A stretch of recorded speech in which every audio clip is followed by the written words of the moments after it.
Hey, y'all. Welcome to Questions You Didn't Ask.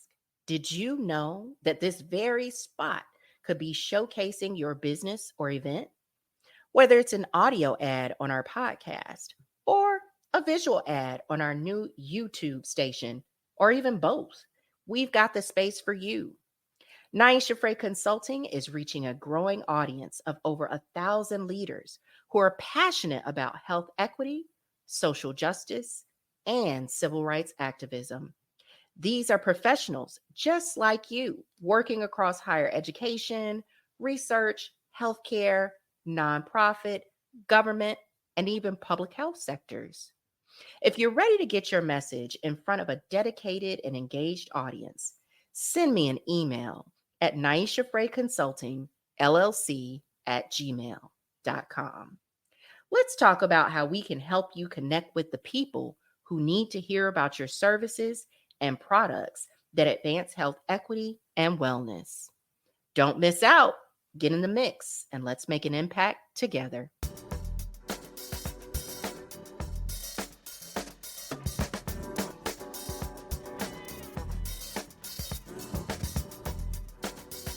Hey, friends. Welcome back to Questions You Didn't Ask. I'm Niasha Fray. In this episode, Dr. Schenita Randolph and Dr. Ragan Johnson join me to talk about the UPDOs Protective Styles study, salon-based outreach, and what real-world research looks like in action. Let's jump into it, doing it for ourselves. I hope that my audience is picking up on some themes that keep coming up in our conversations with you. You all are so consistent in regard to, being motivated from your core, who you are and your values. Also, you're very empathetic to what is happening in your community, and that motivates you even more. But also, you extend that further through collaboration by listening and asking and being present and being responsive. But then the other thing that I'm picking up on is this bi-directional partnership. One of the things that I think that really gets in the way of building that trust in the community is that, people in our community are overwhelmed, right? A lot of people in the world, okay, are overwhelmed, but our community is, we're overwhelmed with more stressors, more challenges, more barriers and obstructions, right? And so coming to them and asking them to participate in one more thing can be really, really daunting. And so the fact that you are going and asking them, if you were to participate, what would that look like? And how can we be of service? And what would make it worth your while? I think is reflective of your heart, but also a really good research strategy, right? For developing effective research questions, interventions, things of that sort. Because oftentimes what you see is people coming in and asking of the community, wanting to examine the community, being curious about the community, and then bounce, I'm gone, peace, see ya. And that's it. But what you just explained with the evolution from the talk and its success and that partnership, which I think is powerful, and then how that led to establishing safe cultures, and that the opportunity there is to actually build capacity of one of your partners. That doesn't necessarily advantage the HEEAT Lab directly. I mean, right? Am I missing something? I mean, it does. Because, and I'm going to say we, because I'm going to speak for Schenita on this too. We are who we say we are. Mm-hmm. Yep. And when you operate in that, then it advantages you to be the person that you said you are. If we say that we are people who prioritize bi-directional partnerships, that we want to give to the community as much as we take, and sometimes more than we take, then that's who you have to be. And so then it advantages the HEEAT Lab because it increases trust, as you said. It shows the framework or a blueprint. We go back to blueprint of how other teams and labs should operate, particularly in community engaged research. And I'm going to say community engaged amongst all communities. We specifically, or I specifically, engage Black communities, but this should be the way that you engage people in general. Like Lauren Hill said, reciprocity. Okay. Yes, darling. We should take as much pleasure in seeing someone else's dream or goals succeed as we do in ensuring that our own. One time for tearing down that capitalistic mindset, okay, and worldview, and coming back into who we are, what we say we are. Thank you so much for that reframe, because that's critical. That's critical in what sets you apart, and that's critical to the blueprint. So thank you.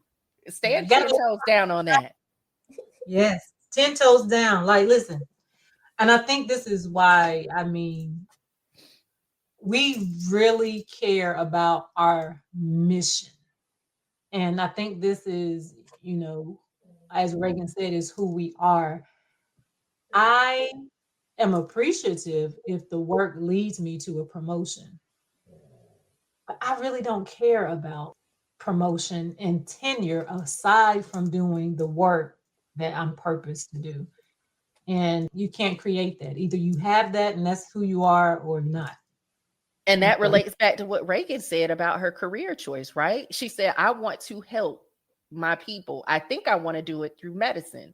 Oh, that didn't work. Well, then how else can I do it? Oh, nursing is a strategy to do it. Either way, I'm going to get it done, right? So one thing that I got so many questions for y'all, and I know I can't ask them all, but the HEEAT Lab isn't just about data and research. I learned that you all are about so much more than that. Can you share more about initiatives like the Science of Soul and how they support holistic healing? Yes, the Science of Soul. This was an amazing event that we had in the spring of last year, integrating the arts with science and the community. You know, Ragan and I, I'll just share this story for the listeners who may not have context of this, but Science of Soul was a vision that I had in a concert listening to Raheem Devon and Ledisi at the DPAC in Durham. And at the end of the concert, Raheem's session, he started talking about Black women and giving stats and started talking about PrEP. Well, come to find out, he was an ambassador for Gilead Sciences around this, and he has his own foundation that focuses on HIV. I text Ragan in March of 2023, 24.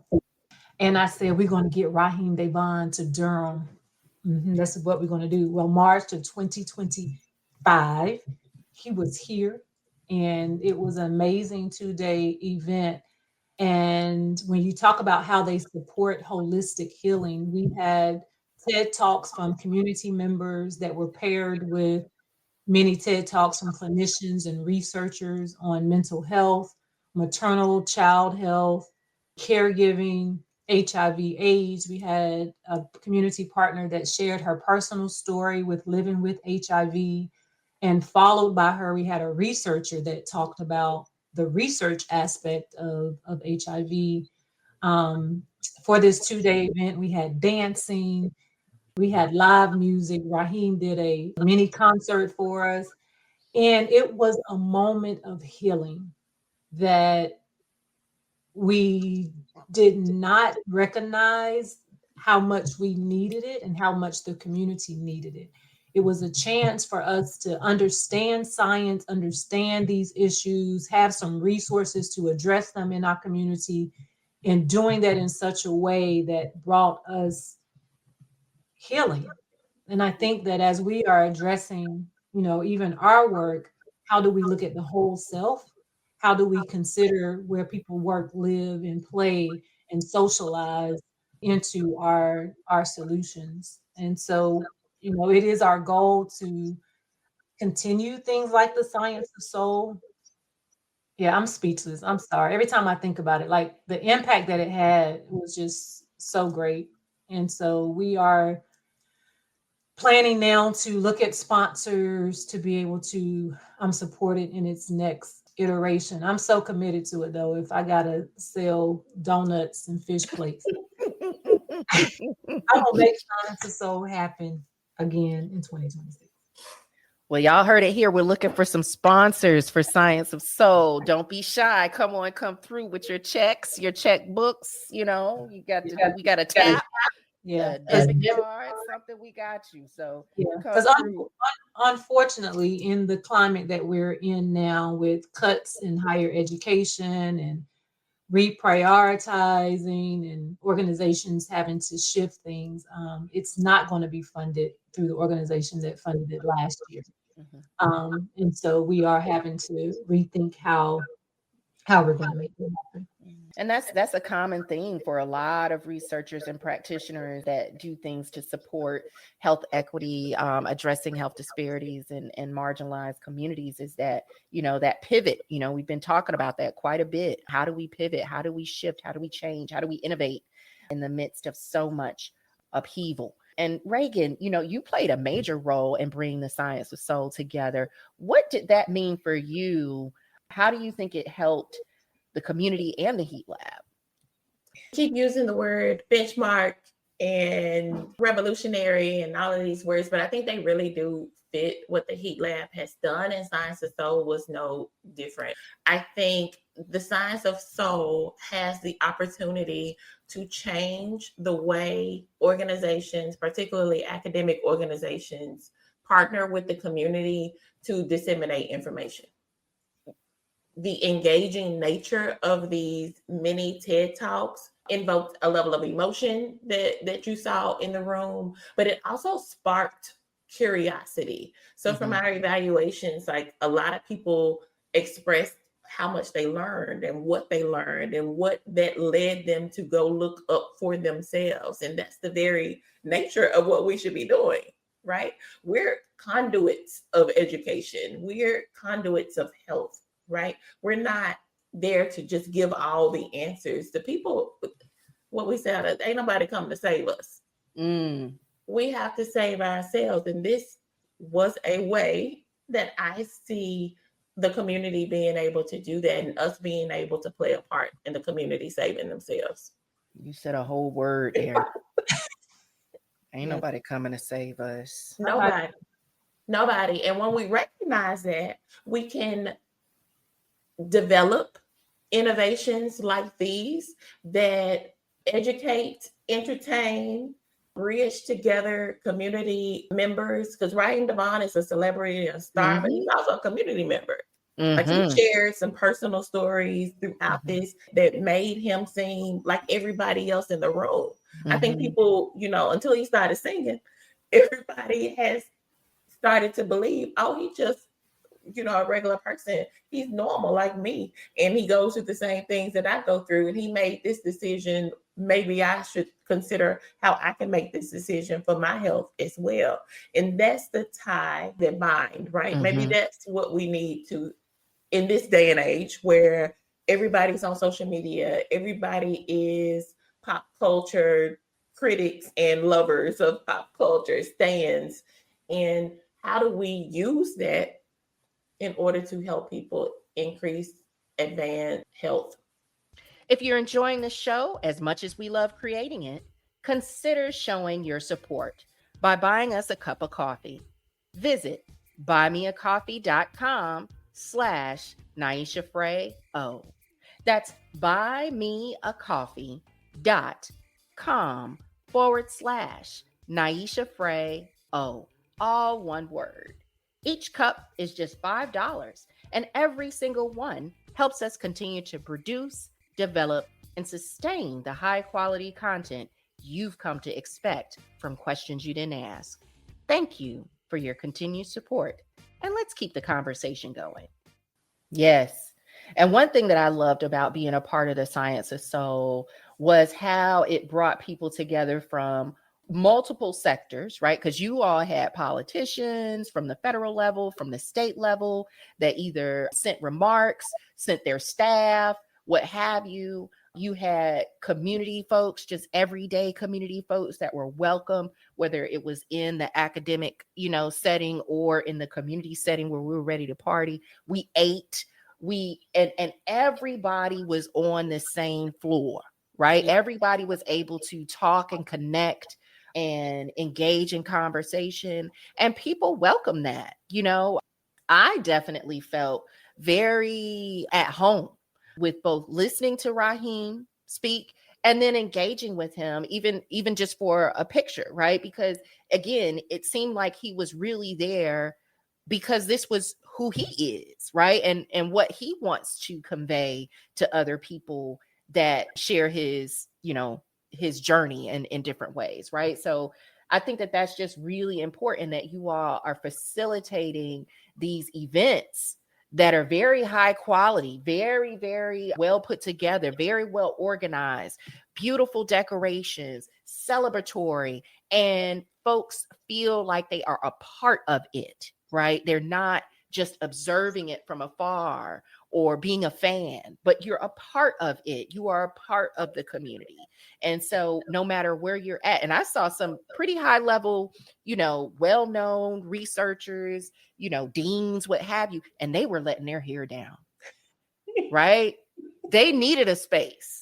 Mm-hmm. And they took full advantage of it because they felt welcome, right? Mm-hmm. So I just want to say that, not all researchers are stuffy. Not all researchers are stuck up in the ivory tower. And I'm thankful that the HEEAT Lab is one of those places where people can come and feel like they are a part of something. And one thing that I want people to feel a part of or to know more about is this amazing research study called UPDOs Protective Styles. And so let's talk about it.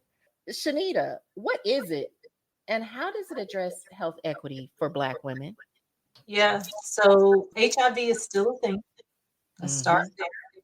Black women make up about 12 to 14% of the United States population, but over 50% of new cases of HIV are among Black women. They get it through heterosexual contact. That doesn't necessarily have to be the story. There is PrEP, which is a medication that, if taken consistently, can improve or decrease one from getting HIV. And it's been proven up to 99% effective. There are different ways now. There are injectables, there's oral medication.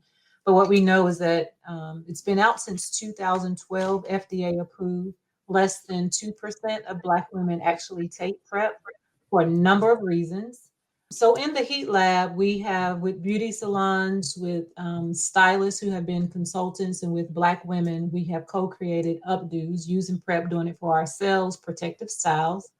And our goal, as we always say, we're not PrEP pushers. That's how I like to say it, right? I'm not pushing PrEP. Pushing no. PrEP. That sounds like a song. But what we do believe is that women should have the information that they need to make an informed decision about their own sexual health, and sexual health should be defined for them in the way that they want it best defined. And so we want to bring awareness to this. We also recognize that some of the barriers in clinical and research is that we evaluate the effectiveness of PrEP as a yes or no. Like, I started it and I'm on it. But what we're looking at is, even if a woman reaches out to a telehealth provider about PrEP, even if she goes from not knowing about PrEP to now understanding about PrEP, we just want women to have that informed decision. So it's 3 components. One is a stylist training, where we are training stylists across North Carolina to be opinion leaders. They receive continuing education units for completing the training. It's a 2-hour training. And they also receive Ask Me About PrEP signage to go in their beauty salons. Component number 2 is a 6-week entertainment video where we have co-created with a creative agency that really tells the story through drama, entertainment about PrEP and about sexual health, that the women would actually view this 6-week.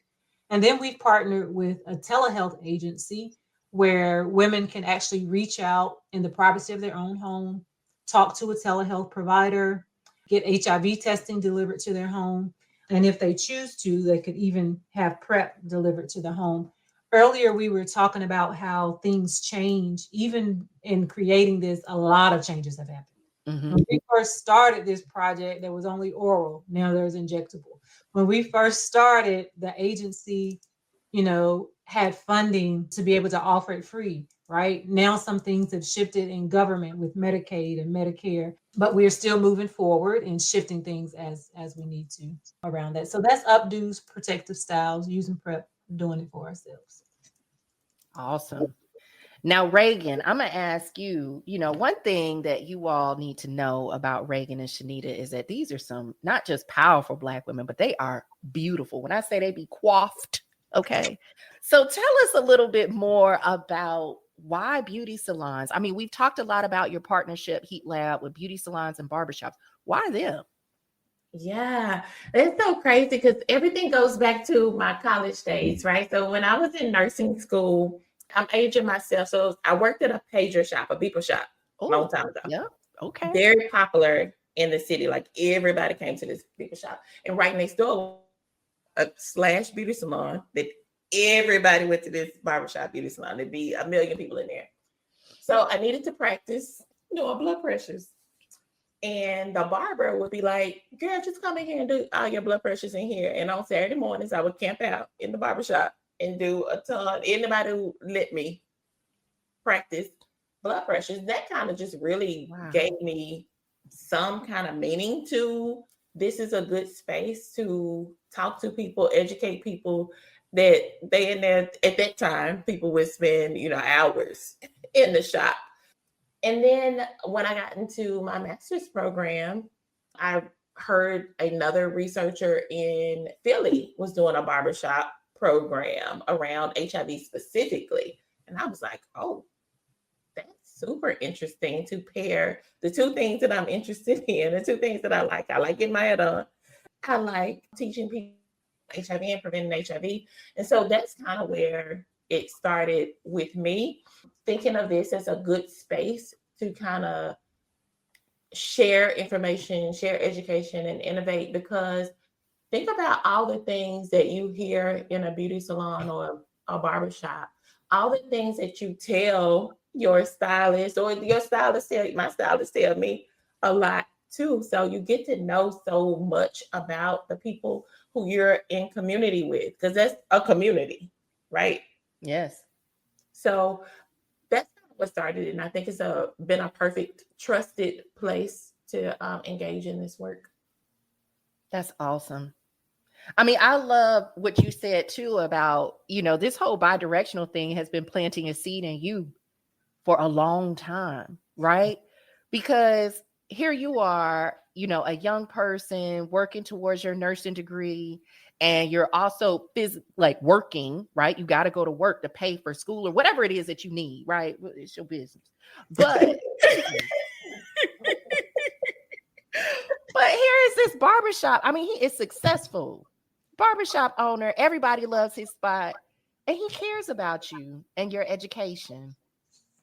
And because of that, he invited you you don't work at his barbershop, you work at the pager shop. And he invited you in to get your clinical experience from his customers. Mm-hmm.